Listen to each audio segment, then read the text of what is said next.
guys, this is the apartment that my company has put me up at. It's quaint. It'll do. It's fine for solo living. So we actually have 4 apartments in this place, kind of like stacked up on top of each other. And it's kind of, like I said, it's quaint, but it's kind of fun. Someone's clearly had some kind of interesting design choices in here. Or maybe just people have left stuff. Maybe I'll just go grab something at the Museum of Modern Art and just contribute, add to it. But no, they did a pretty good job. Nice and cozy. So I am staying in the Upper West Side, which is pretty cool. I'm about we're like a block and a half away from the Natural History Museum and like the corner of Central Park, and about 4 or 5 blocks away from the Dakota. And we're really close to the Ghostbusters house, Seinfeld's apartment, like the external one. It's not the real one, obviously, but the shot that they used is like literally on this like 1 street over, kind of really close by. So that's pretty cool. I really like New York. It's a fun kind of like city. It's like one of those cities that because it's so grid-like, you can like move from square. Like we were driving in today, and just like, you know, you're just driving the whole time. It's just like you're on one road, but like you're so surrounded by all the people, because they don't have like big highways, and like you don't kind of like go from like use your highway to just kind of get on the car path and then back to the human path. It's like it's humans all around you, like it's all those different buildings, and kind of the shape of the city changes. Very cool. I really like the city for that. So anyway, I've had a long flight and a long day. I'm gonna hit the hay, and I will see y'all later. So this is the New York office. Well, Courtney, you're gonna have to probably blur out some names. So this is kind of the main desk. Got this pretty sweet touchscreen with our some of the projects we've worked on. You can kind of like swipe through it and like look at all the different projects. It's pretty cool. You see all the different stuff we've done. It's kind of cool to just kind of sit there and do that. How's it going?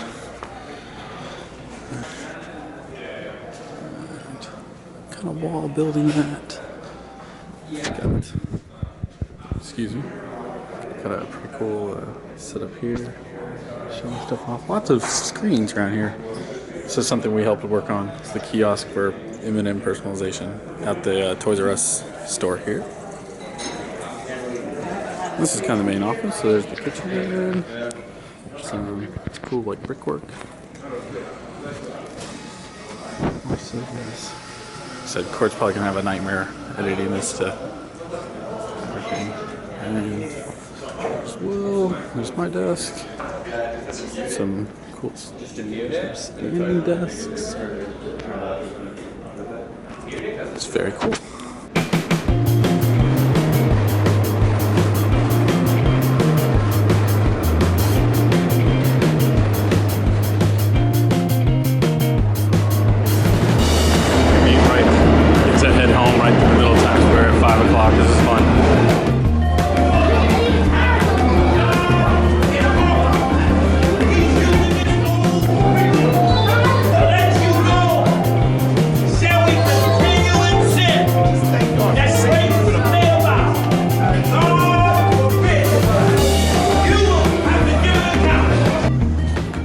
Every year I come to the New York Historical Society Museum to see the Batmobile.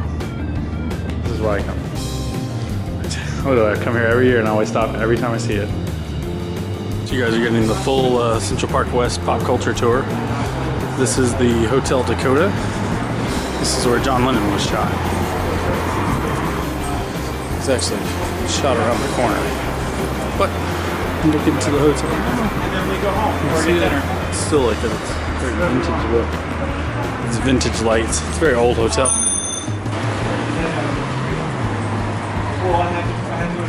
They're doing a bunch of remodel on the top of it. I don't know if it's a full rebuild or just fixing up what's there or what.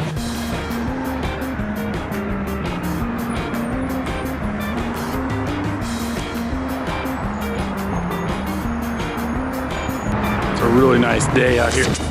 So Lucky Ducks, I think it's like 65. Obviously it's dry, unlike Houston, so that's nice. I keep walking down here. Like a turn up here at the Ghostbuster building. It's like you can't stop. You can't have a Central West pop culture tour and not stop at the Ghostbuster building. So it's nice seeing all this stuff. Like, even the buildings that like aren't famous, they're like so amazingly like well done, just like ornate. All built in the 30s and 40s, so they're all Art Deco and modern, and lovely. Central Park West, they did a good job. So there amongst the green, there's Tavern on the Green. My mom will appreciate that. Although we thought it was kind of overpriced for what you got, it was still really fun to eat there. So we ate there a long time ago. I'm gonna head up. I think actually I'm gonna take a, instead of going back up towards the Lincoln Center, I'm gonna go to the Central Park and walk up through there, take some pictures at Hearn's Head. But in the meantime, there it is.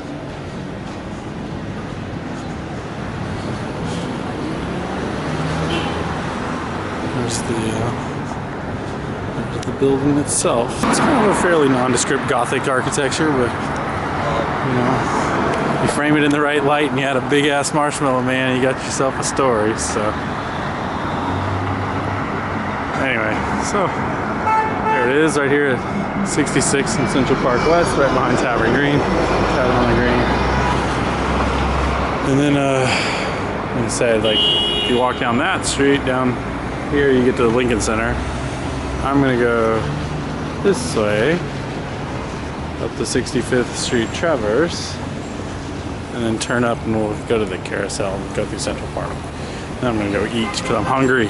So I've detoured and found myself in the sheep meadow at Central Park. It's the quiet place.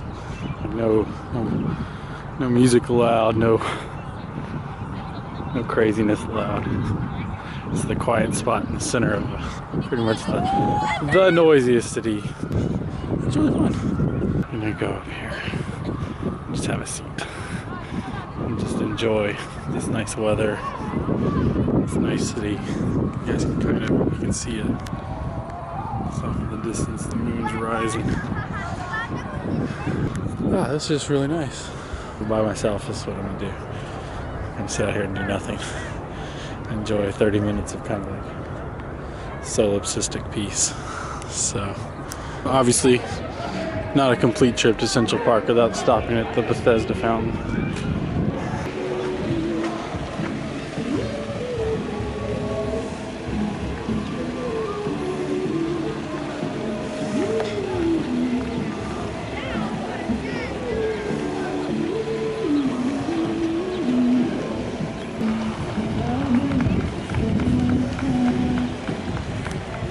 Fun. There's always people performing. Back over there, they're having a b-boy throwback dance competition. So now we're on the path to the much less crowded part of Central Park, the north side of the park. It's like there's nobody around. How you doing?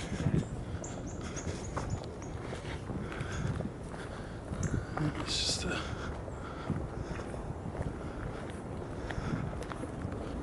I found a very fat squirrel. He is living large in Central Park. Look at that guy. So I gotta say, in a city this big, finding yourself anywhere where there's nobody within 100 feet of you is kind of amazing. Alright, this is my next to last stop in Central Park. It's Belvedere Castle. It's an estate a long time ago. Of course, now it's just a historical preservation site that leads to one of the ballparks, the lake. Looks out over something pretty sweet. And over there, is that maybe Shakespeare in the Park or just like Summer in the Park concerts? Maybe they hold them in the same place, I don't know. Anyway, that Delacorte box office is over there, so I think that's where they do Shakespeare in the Park. Belvedere Tower. It's pretty old, 1869. It houses the New York Meteorological Observatory. Cool. And just look at that. I mean, like straight up castle. Like, but in case you forgot, it was a weather station. There's a little anemometer, barometer, some other, I guess, weather reading instruments. Just a really Skyline.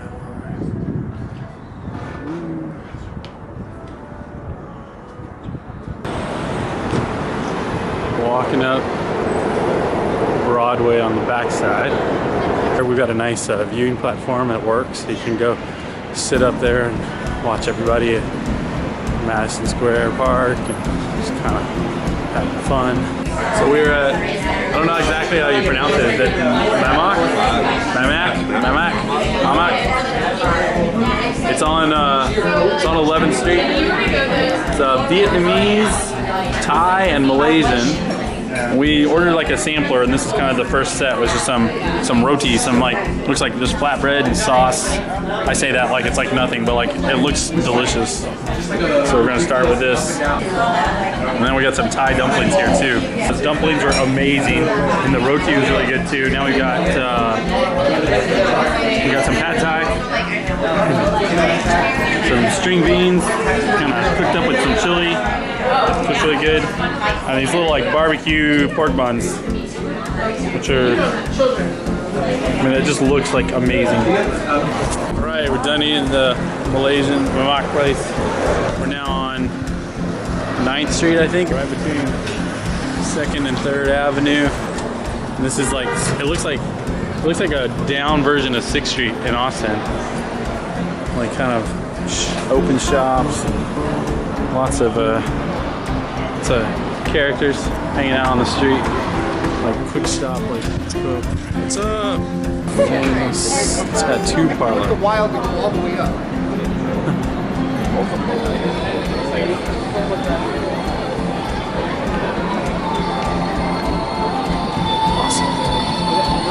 Awesome. Spotted a sign and can't resist, even though we just ate. He's gonna go get the best ramen burger in New York here at Kieran.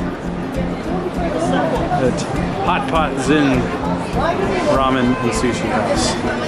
We're gonna get to go. We're going over to a tea place. We found ourselves, so this is the tea shop we're in, Kung Fu Tea. Yeah, you got your honey black tea? So what you're gonna get? Hey, what's up?